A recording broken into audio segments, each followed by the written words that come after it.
Millionaire Real Estate Agent Chapter 4 audio book summary. जो plans हम बनाते हैं इन्हें रियल में अप्लाई करना कितना इम्पोर्टेंट है, क्योंकि जब तक प्लान्स पर एक्शन ना लिया जाए तो वो एक खाली पुलाव होता है। इसका एक एग्जांपल हम मूवी कास्ट में ट्रिम हैंक के करैक्टर चेक से लेंगे। यानी एक्सप्लेन करते हैं कि इस मूवी में चेक को एंजल विंग्स के ऊपर पूरा कॉन्फिडेंस था, लेकिन इससे असल कामयाबी तब मिली जब उसने एक्चुअल में एक राफ्ट बनाकर उसे समुंदर में उतारा। इसीलिए ज़रूरी है कि हम जो प्लानिंग करें उसे जल्द अज जल्द रियलिटी में अप्लाई करें, क्योंकि आप जितना लेट करोगे सक्सेस मिलने के चांसेस उतने ही कम होंगे। इस चैप्टर में ये भी एक्सप्लेन किया गया है कि अपने प्लान्स को इम्प्लीमेंट किए बिना एडिशनल रिसर्च करना बेकार है। मूवी कास्ट वे में टर्म हैंक चेक का करैक्टर प्ले किया है। इस मूवी में टॉम के पास जो एंजल विंग्स का पैकेज होता है वो इससे 4 साल तक इसे एनालाइज करता है और इसको सरवाइव करने में हेल्प करता है, क्योंकि इससे पूरा यकीन है कि वो एक दिन वो साइलेंट से बाहर आ जाएगा। इस यकीन के साथ वो एक राफ्ट बनाता है और खुले समुंदर में उतर जाता है। ज़्यादातर लोग अपने गोल अचीव करने के लिए लंबे लंबे चौड़े प्लान बनाते हैं और इन प्लान्स पर एक्शन नहीं लेते, बल्कि सिर्फ सोचते रहते हैं और एक सही मौके का इंतज़ार करते हैं, जैसे वो एडिशनल रिसर्च समझते हैं। लेकिन रियल स्टेट एजेंट्स अपने प्लान्स पर जल्दी एक्शन लेते हैं। आमतौर पर जितने भी सक्सेसफुल रियल स्टेट एजेंट्स हैं वो जल्द से जल्द अपने गोल्स अचीव करने की कोशिश में लगे रहते हैं।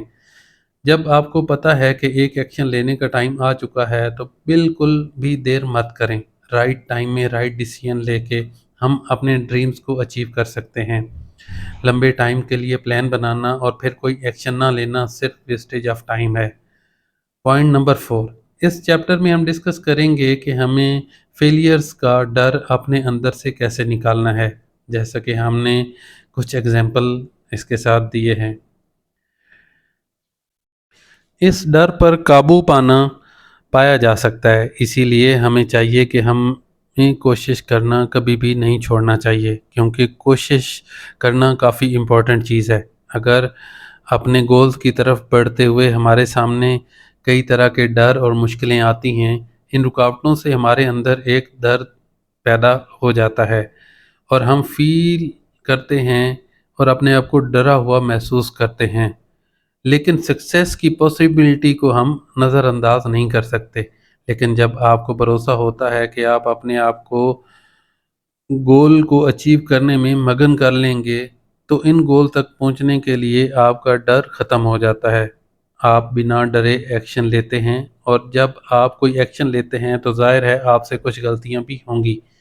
आप कई बार फेल भी होंगे, क्योंकि सेटबैक्स दौड़ का हिस्सा होते हैं। लेकिन इसका मतलब ये नहीं कि आप टोटल फेल हो गए हैं। कई बार छोटी मोटी फेलियर भी कोई बड़ी अपॉर्चुनिटी बन जाते हैं। हर गलती आपको कुछ न कुछ सीखने का मौका देती है।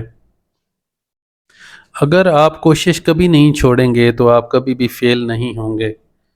2002 में विंटर ओलंपिक गेम्स में एक अमेरिकन स्केटर अपोलो फाइनल्स में स्केटिंग कर रहा था। इसके बारे में बोला जा रहा था कि वो गोल्ड मेडल जीतेगा। तभी एक दूसरा स्केटर मिस बैलेंस हुआ और बाकी प्लेयर्स